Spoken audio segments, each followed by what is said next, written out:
asalnya Raja Kayangan dan jadi demikian karena disumpahi oleh Batra Indra. Terlantar di negeri anta beranta dan keduanya sangat dibenci orang. Setiap kali mereka mengemis di pasar dan kampung, mereka dipukuli dan diusir hingga ke hutan. Oleh yang demikian, tinggallah dua suami istri itu di hutan memakan batang kayu dan buah-buahan. Hatta beberapa lamanya, maka istri si miskin itu pun hamillah 3 bulan lamanya. Maka istrinya menangis, hendak makan buah mempelam yang ada di dalam taman raja itu. Maka suaminya itu pun terketukkan hatinya, tatkala ia di keindraan menjadi raja tiada ia mau beranak. Maka barulah hendak beranak seraya berkata kepada istrinya, "Ayo hai Adinda, Tuan hendak membunuh Kakandalan rupanya ini. Tiadakah Tuan tahu akan hal kita yang sudah lalu itu? Jangankan hendak meminta barang suatu, hampir kepada kampung orang tiada boleh." Setelah didengar oleh istrinya kata suaminya demikian itu, maka makinlah sangat ia menangis.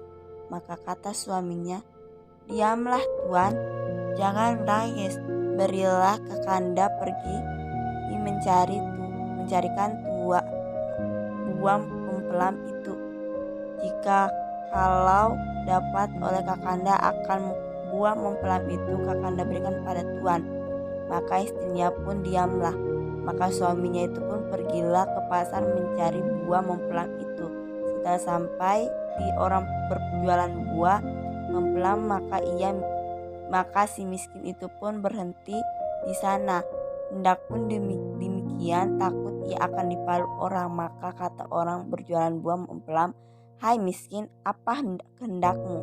Maka sahut si miskin, "Jikalau ada belas dan kasihan serta rahim Tuan akan hamba, orang miskin hamba ini minta diberikan ya sebuah terbuang itu.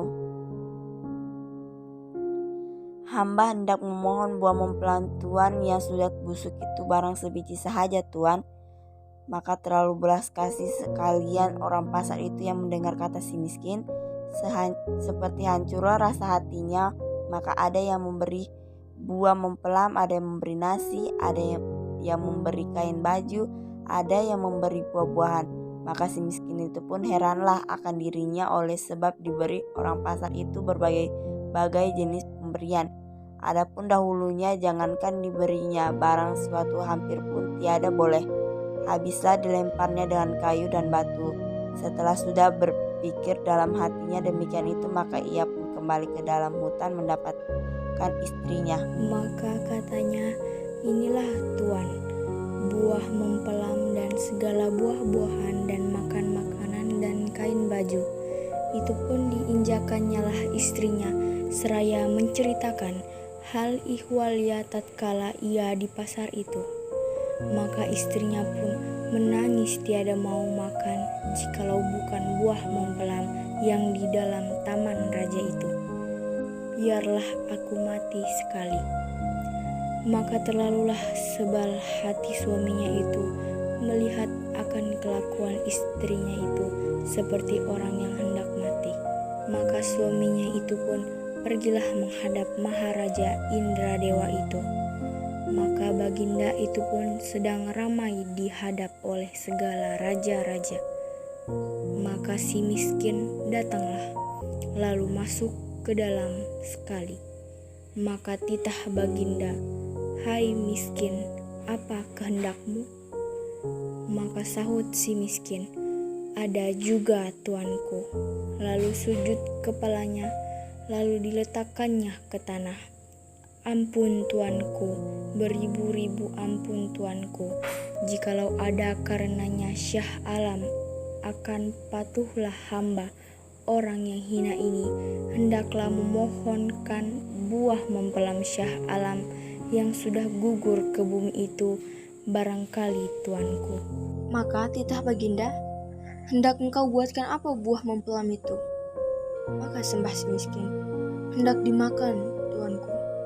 Maka titah baginda, "Ambilkanlah barang setangkai, berikan kepada si miskin itu." Maka diambillah oranglah diberikan kepada si miskin itu. Maka diambillah oleh si miskin itu seraya menyembah kepada baginda itu. Lalu keluar ia berjalan kembali. Setelah itu, maka Baginda pun berangkatlah masuk ke dalam istananya. Maka si miskin pun sampailah kepada tempatnya.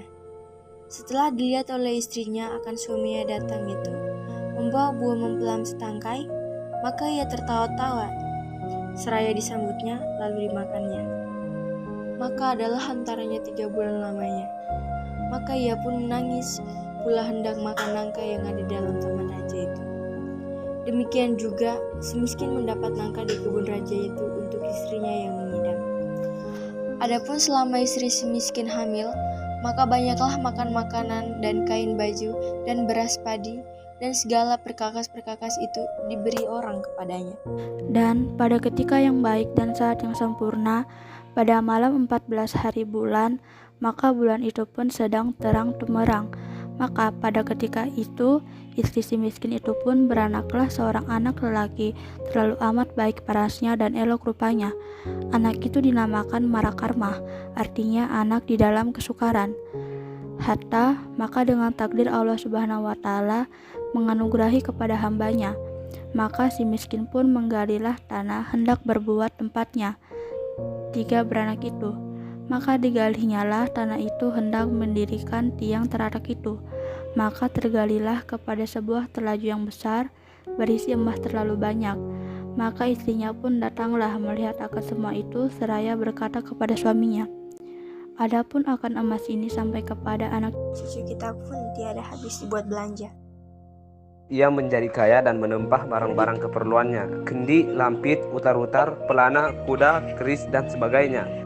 Sekembalinya dari menempah barang-barang itu, ia mandi berlimau, menimang anak-anaknya dan berseru, "Jikalau sungguh-sungguh anak dewa-dewa hendak menerangkan muka ayah anda ini, jadilah negeri di dalam hutan ini sebagai negeri yang lengkap dengan kota, parit dan istananya, serta dengan menteri, hulu balang, rakyat sekalian, dan segala raja-raja di bawah Baginda."